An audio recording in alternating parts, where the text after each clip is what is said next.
What's good, YouTube? We back again, man. It's your boy Bird, man. We on Bird's Eye View. Again, please like, comment, and subscribe. Need that.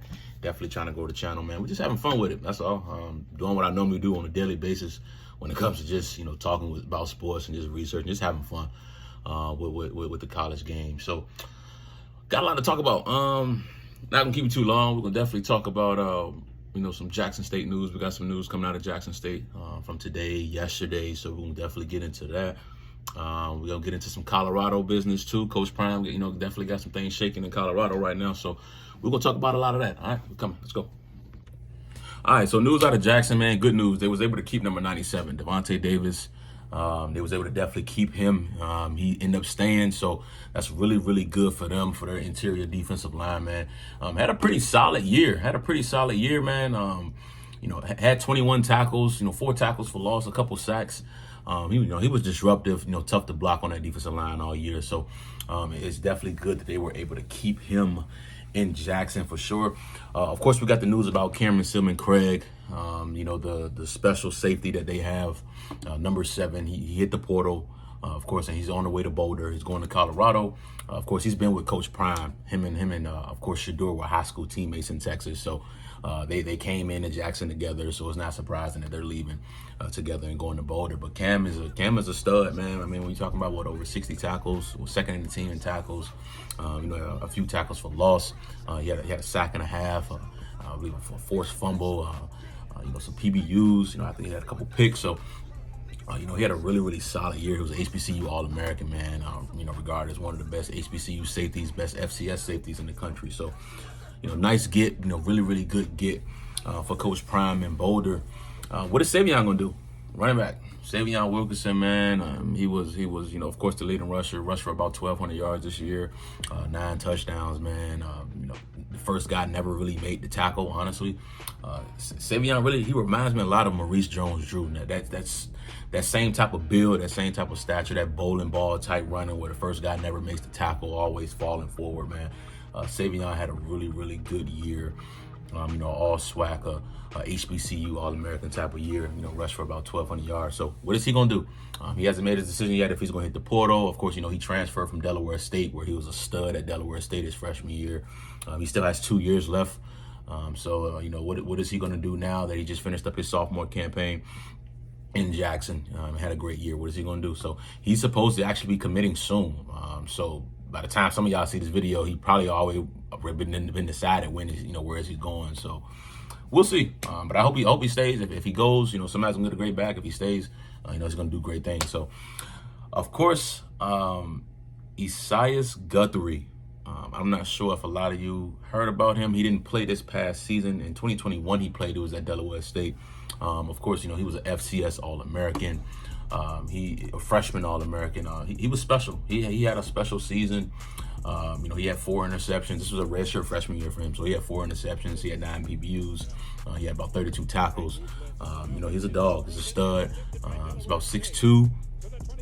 Good size. So, and of course, he actually just committed. So he just committed about 5 minutes ago to Jackson. Huge pickup. That's a huge pickup. He has 3 years of eligibility left. 6'2", 180 pounds, can get around the football, makes plays when he's around the football, man. I mean, that's a huge pickup for Jackson. And the fact that him and Savion were teammates at Delaware State in 2021. So that could lean towards Savion staying, honestly.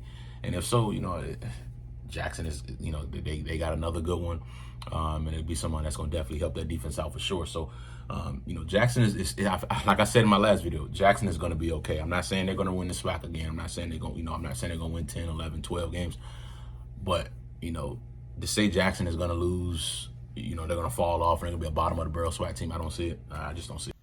All right, we're going to switch gears here, and we're going to go to Colorado. Of course, everyone knows Coach Prime is hot on the recruiting trail right now. He's done an amazing job in getting recruits to buy in to what he has going on right now in Boulder. And I feel like it's going to pay off for him.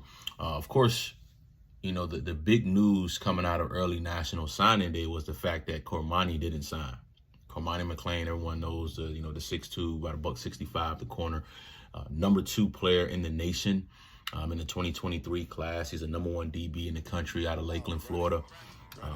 Can Coach Prime do it again? He did it with Travis.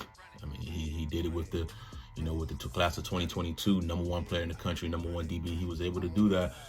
Can he do it again? Can he partner Travis with Cormani in Boulder? Is it possible?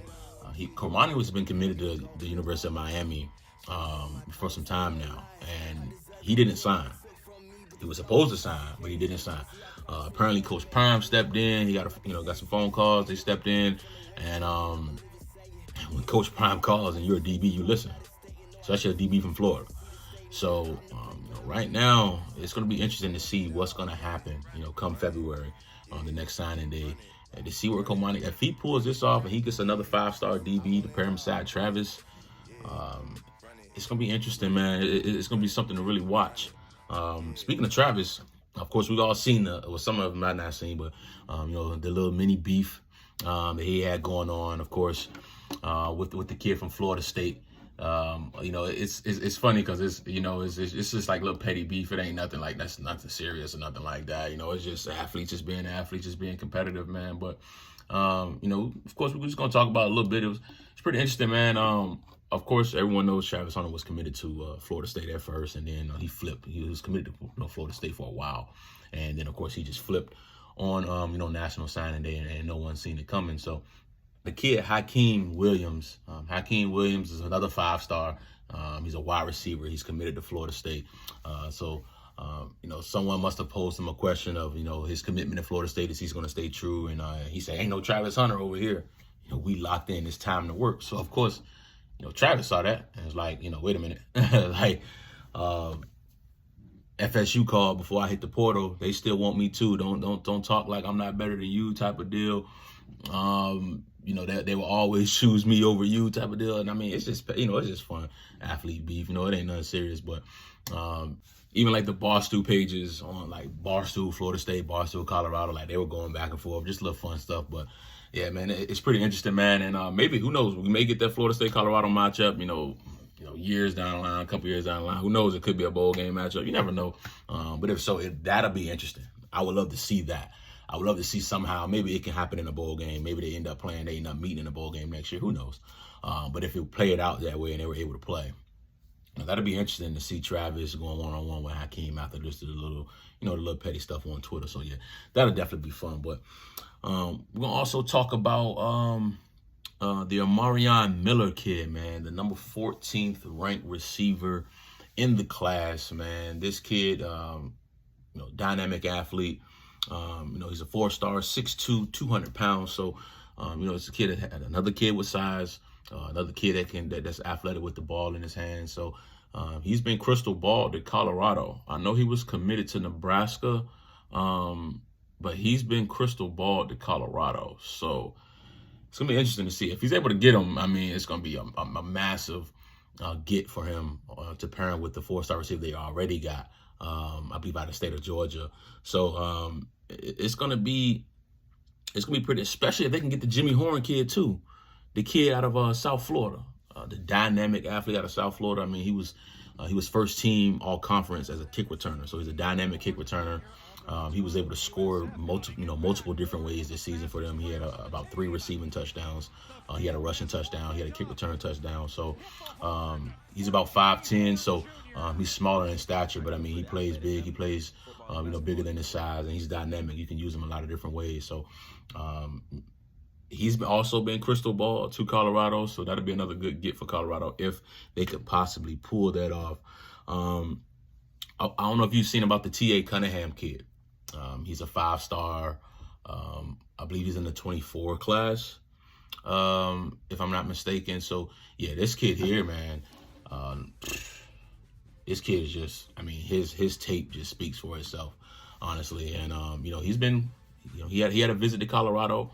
So, of course, he talked about that visit and how he enjoyed his time there, how he likes the D-line coach, how they, they pretty much said they have a place for him here, and they have, a plan for him if he were to come there. So, it's going to be pretty interesting if he's able to get that kid. That kid is good, man. I mean, that's a 5-star DN, and at this point, that's what you need, man. You need pass rushers. You need guys that can get after the quarterback, especially when you look at the quarterback play in the Pac-12 now. I mean, when you look at the quarterbacks now that's in the Pac-12, I mean, the Heisman Trophy winner is in the Pac-12. He was in the Pac-12 this year. He's coming back on top of the, the guys that you're going to see up here. So it's like, you got to get somebody that can get after the quarterback, because there's some good quarterbacks in your conference. So that's going to be something that we'll, keep an eye on if he's able to get that T.A. Cunningham kid. But that'll definitely be special. Of course, the Gilbert kid, the Arik Gilbert kid out of Georgia, he was a 5-star. He was a 5-star tight end. He was like one of the highest ranked tight ends and in history. And he was in the 2020 class. Stuff didn't pan out at Georgia. But I mean, he's a former 5-star tight end, so the talent is there. I just feel like if he gets in the right hands, in the right situation, in the right system, he could definitely, take off. His game could take off. Can you see him being paired with Brewster, man? With Tim Brewster? They call Tim Brewster, man, the tight end guru. I mean, Coach Brewster has been everywhere, coached tight ends all up, He's been in the NFL. He's been in college football. He's been coaching tight ends forever. I mean, he was a tight ends coach at Texas. He was a tight ends coach for the Chargers.